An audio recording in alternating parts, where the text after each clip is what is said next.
Hey everyone, I'm Orlando Benny, and today in my 2021 Continental cargo trailer, 6 foot by 12 foot with a V-nose, and we're going to make this into a camper.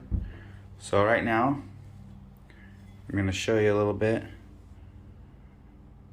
This is the beginning of the installation process. All these slats are stapled on. The plywood is screwed to the bracing. We have a fold down ramp door and an RV door.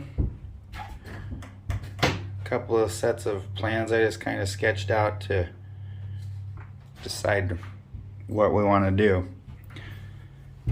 So anyway, I'm using this pry bar. Got it at the dollar store.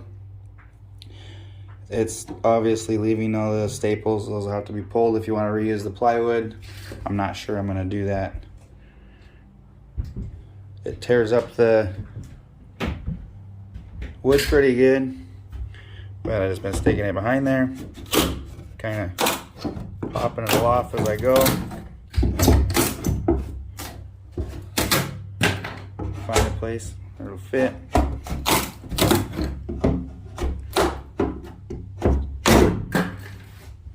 Just like that. Next, I'm going to start undoing these screws. You can see they're in the bracing, maybe. And I'll show you that. And we're going to be running wiring and insulating hopefully real soon. Okay, we're going to show you some progress here. This is what it looks like inside the wall. Got a little gap here. I'm going to put the insulation in here. We'll put some foam sealer. It's where they cut a hole for a vent from the factory. All the panels are held in by these Phillips screws.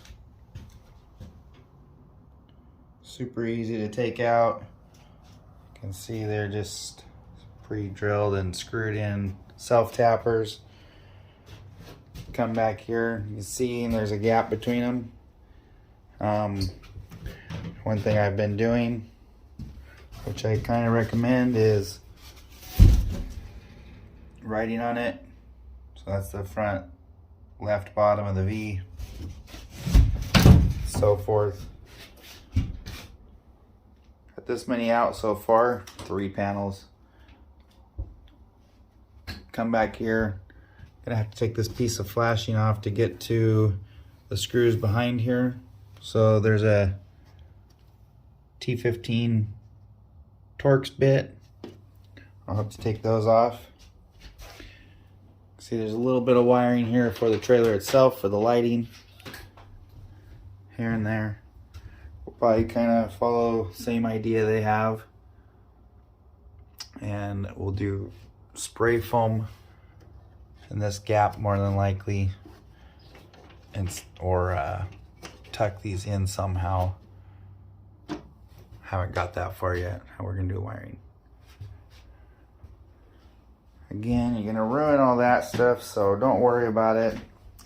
There's just way too many staples in it to save it.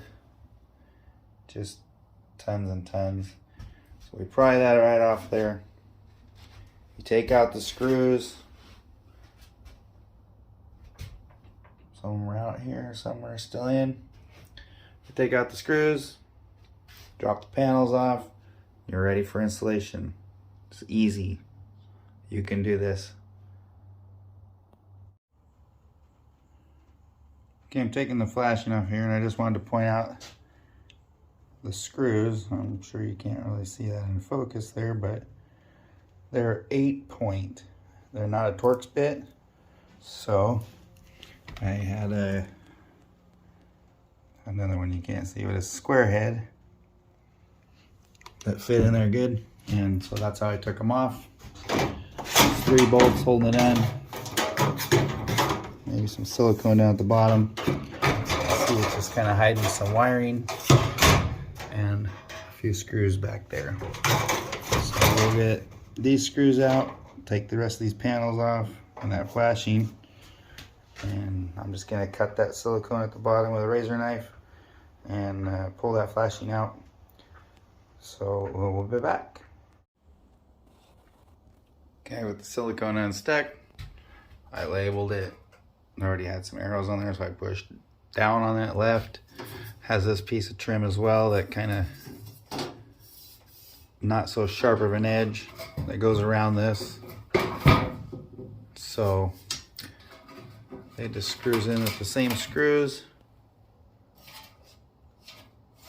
And we'll put that back in the same spot, so I labeled it as well.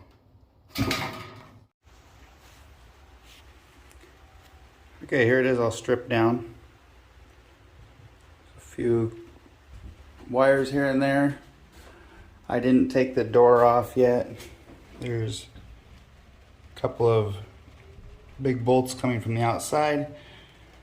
So I need to get this big star wrench to make sure I get them off there without stripping them. That holds on the latch for locking it.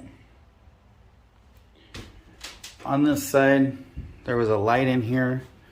It does run off of the parking lights, so I'm going to change that so it will run off of the solar power I'm putting in, because I don't always have it hooked to my truck and I still want a light there.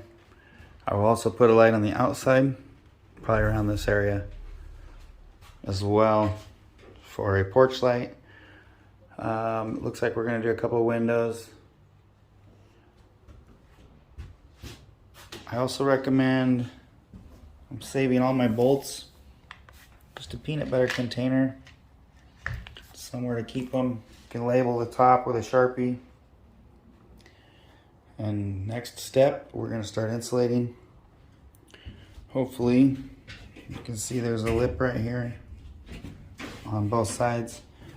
The styrofoam board insulation, hopefully it will slip behind there. I can bow it out enough to fit in behind, because I'd like it to fit as tight as possible. If not, I'll probably fill it with spray foam. Hope you're all well. Till the next video, thank you.